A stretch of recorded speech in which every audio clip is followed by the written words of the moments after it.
Hi guys, how are you doing? Hope you all doing amazing. Welcome back to my channel English with Sumia. My name is Sumia. I'm your English teacher. مرحبا بكم جميعا طلابي الأعزاء. مرحبا بكم في قناتكم تعلم إنجليزية مع سمية. في الحصة الثالثة اللي حتكون إن شاء الله على التعريف بالنفس اللي كنت قلت لكم عليها في الفيديو السابق. Introducing yourself يعني تقديم النفس، كيفاش نقدموا نفسنا. ما نطولوش بزاف ونباشروا إن شاء الله الدرس ديالنا. كي تتكلم مع أي واحد راح أكيد يدوموندي منك أو يطلب منك أنك تعرف على نفسك. تعرف على نفسك ما معناه؟ 3 حاجات أو 4 حاجات مهمين في التعريف بالنفس اللي هما الاسم، اللقب، العمر، المكان أو يعني وين نسكن where you're from أو يعني الجنسية ديالك and l'âge. أوكي زنو نقولو تاني ندخلو معاها الجواب هكا باش كما يقولو نديرو جواب كومبلي. ندخلو معاها تاني كما نقولو العمل ديالك or your job. اوكي عندنا قلنا name, age, country، عندنا job، هادو هما.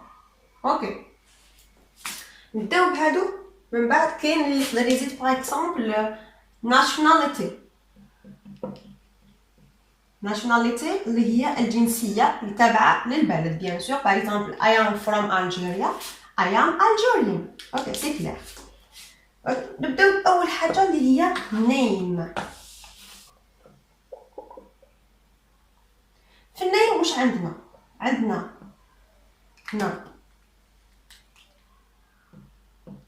first name، عندنا last name. last name اللي هو قلت تقولوا تاني غادي نعيطولو surname. first name اللي هو اللغة العربية الاسم. last name or surname اللي هو اللقب. for example my name is Sumia. اللقب هو أماريك. اوكي ندونو هاد المعلومات في جملة، نطرحو السؤال ونجاوبو. اوكي هنا اول حاجه نبداو بها هي name اللي هو قلنا الاسم هو يعني اكثر ضروره من الاشياء الاخرى في التعريف عن النفس. name باغ اكزومبل نطرحو اي اسم، يعني نتخيلوا اسم for example ليلى. هنا نطرح السؤال what is your name. what's your name؟ ما هو اسمك؟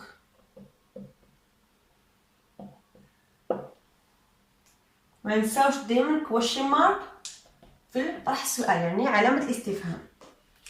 you يعني أنت، يعني راك تشوف فينا you كيفاش راح تجاوب عليها.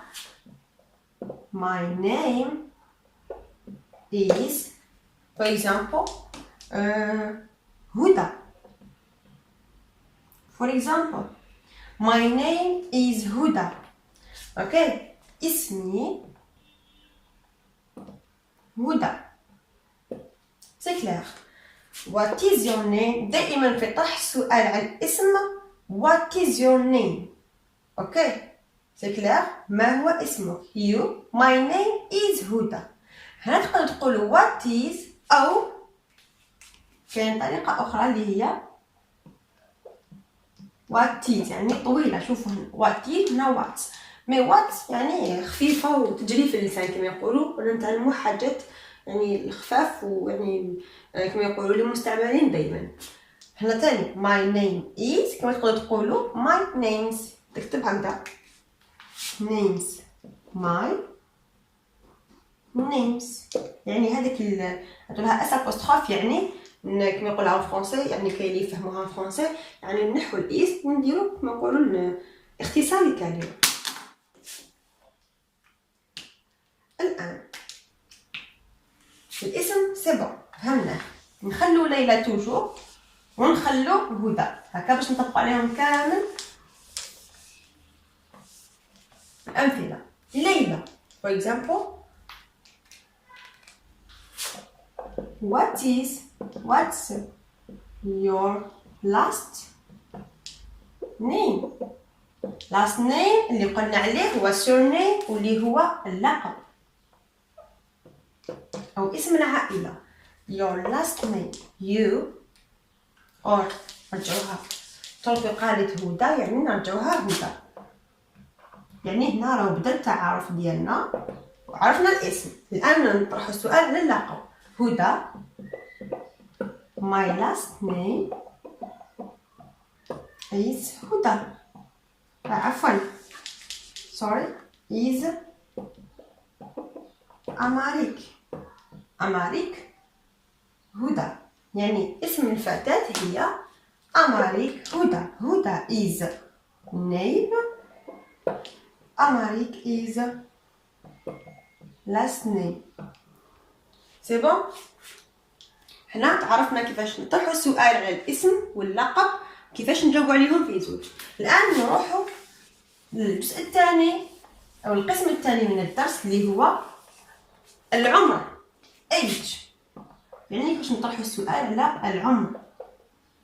هو الثاني أهم حاجة في الدرس اللي لازم نطرحوه. نخلو نفس السؤال مع ليلى وهدى. ليلى what's your age?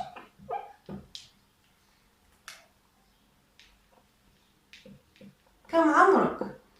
كما نقدر نطرح السؤال what's your age ولا how old are you. عندنا هذه تساوي هذه يعني what's your age ولا how old are you نفس السؤال يعني في نفس المفهوم. هدى my age is for example 12 أو نفس الطريقة كما تاع السؤال. عندنا طريقة أخرى للجواب اللي هي I am 12 أو I am 12. يعني تخيروا هذه تساوي هذه وهذه هي هذه. My age is 12. I am 12 أو I'm 12 sorry ولا I am 12. هذه هي تحفظوها على كيفية طريقة طرح السؤال حول العمر. هذه هي. نتمنى أنكم تكونوا دونتوا المعلومات. ثالث حاجة نروحوا ليها في القسم في الدرس تاع اليوم هي واش قلنا؟ هدرنا تعرفنا على الاسم، تعرفنا على العمر. الآن نتعرفوا على job أو الوظيفة اللي هي job. يعني واش دير في حياتك الشخصية. نخلو توجور نفس المثال مع ليلى عند هدى، مع ليلى عند هدى، على خاطر راح من بعد راح نكتبوا جملة طويلة تضم كل المعلومات بالتعريف عن النفس حول ليلى وهدى. ليلى كيفاش نطرحوا السؤال على الجوب what. تخيل نقدر نطرحوا السؤال what's your job. كاين طريقه اخرى اللي هي نعتمدوها اكثر يعني في الطريقه في الايام العاديه وسريعه في المفهوم. يعني what's your job يعني هي شويه محرجه في طرح السؤال. يعني وشنو هي خدمتك كما يقولوا بالدارجه. حنا نطرحوا سؤال بطريقه اخرى وفنيه اكثر يعني وتقنيه اكثر اللي تقول what do you do. على بالي بلي يعني اغلبيتكم تسمعوا بها من قبل what do you do يعني واش دير صح. واش دير هذا يعني انا نظنوا اكثر يعني اكثر راك نقولوا يخمن جوب واش تخدم يعني ماذا تعمل واش دير في حياتك هكا. what's your job باللغه العربيه ما هو عملك ولا وظيفتك يعني واش دير في حياتك. هدى ما نساوش دائما كويشن مارك طرح السؤال على خاطر قادرين نحكم عليها نصف نقطه في الامتحانات والفروض. هدى I am a student. يعني student يعني طالبة. طالبة student يعني أدرس. كما تقول قد تقول I'm a dentist for example. dentist. بدلو هنا قد تكون طالبة قد تكون بدلوها. for example I am a student. I am a dentist يعني تاع طبيب الأسنان. قد تكون I am a doctor يعني أي مهنة. I am a teacher. إلا لاحظتوا معايا هنا مانيش نحي هذه لازم ديروها من بعد راح تكون عندنا يعني دروس في الفيديوهات القادمه ان شاء الله وعلاش نديرو كاين من نديرو وكاين من نديرو ان باغ اكزومبل نعطيكم مثال ما نخرجوش بزاف من الدرس. ان architect باغ اكزومبل architect يعني مهندس. architect ما تجيش I am architect تجي I am an architect عفوا. I am a teacher. اوكي نخلوها هدى هي طالبة. I am a student. C'est bon? C'est clair. bon نروحو من القسم الرابع. تعلمنا كيفاش نطرحو سؤال على الوظيفة، الاسم، اللقب يعني العمر. والآن نروحو البلد يعني منين انت يعني country. كيفاش تحب تطرح سؤال وهذه كامله داخله في introducing yourself. ما تقولوش راني نزيد من عندي ولا يعني خاطيه. كاين يعرفوا introducing yourself غير لاج والاسم. لا country يعني البلد. لازم تقول منين انت.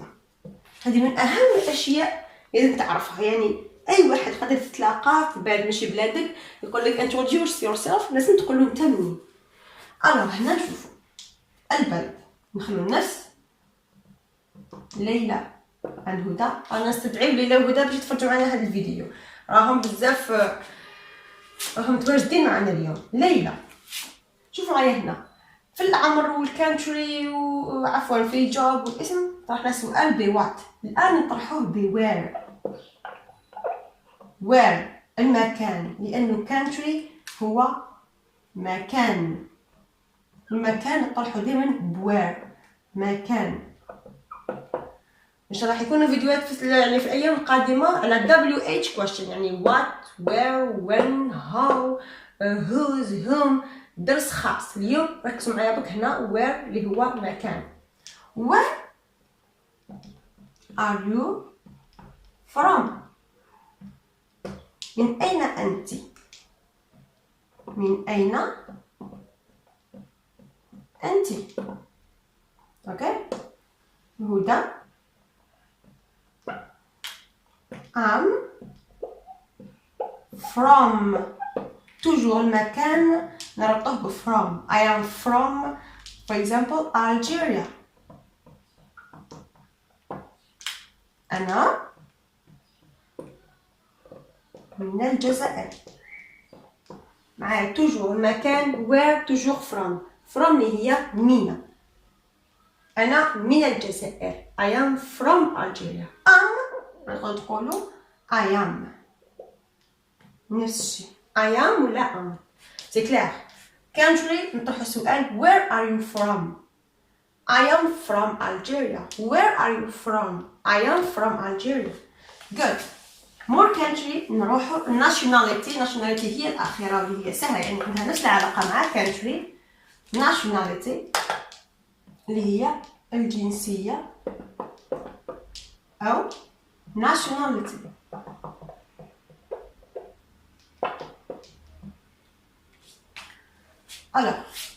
ليلى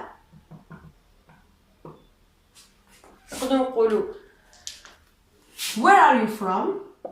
نفس السؤال اللي سبق قلت لكم بلي نفس السؤال يعني نفس المفهوم الجنسية أو الكانتري بق الجواب يختلف. where are you from ولا what is your nationality. Okay. Where are you from? من أين أنت? What is your nationality? ما هي جنسيتك؟ Okay. هدى. هنا ما نقدروش نقولوا I am from Algeria. نقدروا نقولوا مي تنطبق أكثر من يعني مع الكانتري. هنايا يعني الجواب الصحيح 100% نقولوا يعني كي نشوفوا what's your nationality. هنا نستخدم زيادة يعني نقدروا نطرحوا سؤال بهذه الصيغة، ولكن في الجنسية نطرحوا هذه الصيغة what's your nationality. هدى I am قلنا من قبل country I am from Algeria. هنايا I am Algerian.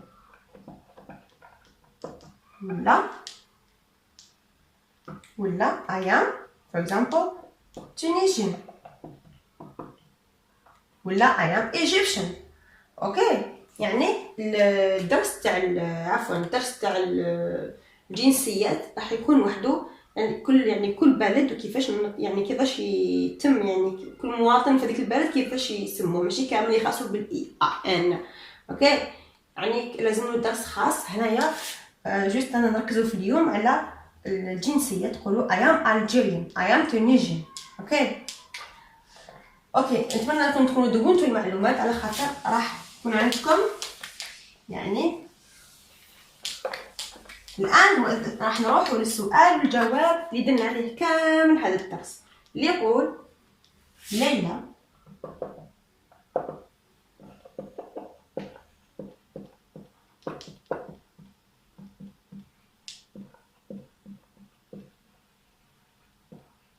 Can you introduce yourself? هل يمكنك التعريف بنفسك؟ هل يمكنك التعريف بنفسك؟ كما نقدروا نقولوا ديريكتومون نحو can you، يعني هذه جايه مور بولايت يعني فيها شويه رقه وكما نقولوا بوليتيس. نقدروا نحو can you يعني هل يمكنك التعريف بنفسك. نقدروا نقولوا ديريكتومون introduce yourself. صح لكن نحو كي نخلو يعني introduce yourself نحو question mark. اوكي introduce yourself بكل بساطه يعني عرف عن نفسك. هدى هنا واش راح نديرو وهذا هو السؤال اللي نطرح فيه كامل يعني في الكامل الامتحانات والفروض يعني ديريكتومون introduce yourself. هنا واش الانسان يعني نتوما كطلاب واش لازم تفهموا، واش حفظتوا من قبل، واش خليتوا في مخكم على name age job country and nationality.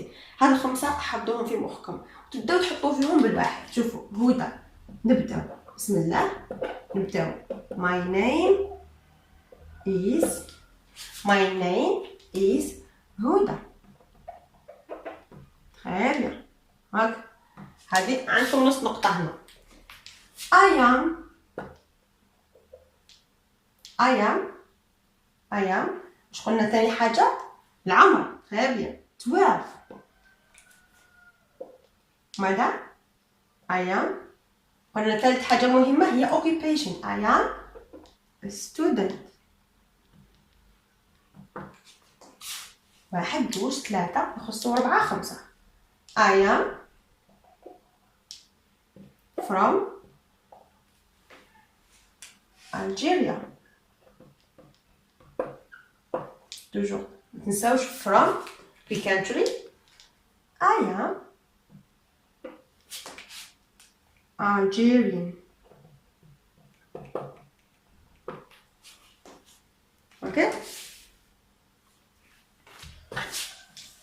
حطوها هنا باش تكون يعني قريبة للجواب. I am Algerian. أتمنى أن يكون واضح لكم. خير يعني واش درسنا كان my name is هدى الاسم name. I am 12 عرفنا على عمرنا. I am student عرفنا على الوظيفة ديالنا أو المهنة ديالنا أو يعني واش نديرو في حياتنا. I am from Algeria هنا عرفنا على المكان وين حنا عايشين أو البلد ديالنا. I am Algerian انا عرفنا على الجنسيه ديالنا. ان شاء الله راح تكون الدرس تاع اليوم فاتكم تعلمتوا منه. نتمنى تكونوا دونتوا هذه المعلومات على خاطر عندي لكم تمرين صغير. سي بون. introduce yourself. يعني كل واحد فيكم راح يكتب لي اسمه كما درنا مع هدى، العمر ديالو، العمل ديالو، بلده and nationality يعني الجنسية ديالو. اوكي، تحبوا نكتب لكم الشرح تاعهم؟ الاسم بيان سور surname and first name يعني اسم واللقب. age العمر، job الوظيفة، country البلد، nationality الجنسية. هنا كما قلت لكم كل واحد فيكم راح يكتب لي جملة مبسطة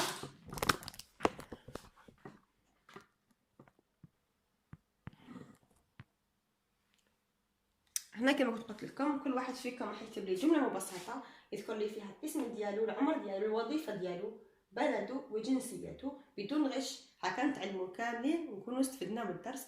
ولا غلطنا كما توجور نقول لكم ماشي عيب، انا نتعلموا دائما كيف هذه هي. نبقيكم على خير، نقول لكم ان شاء الله تكونوا استفدتوا من الدرس تاع اليوم. استنونا في القسم او الدرس الثاني ان شاء الله او الثالث في القناه ديالنا، راح يكون ان شاء الله على members of family يعني افراد العائله كيفاش نسموهم. راح تكون عندنا رسومات يعني شد رايتو، وجدوا الاقلام الملونه ديالكم اللي فاتخ ديالكم، واستنونا في الحصه الثالثه ان شاء الله. سلام.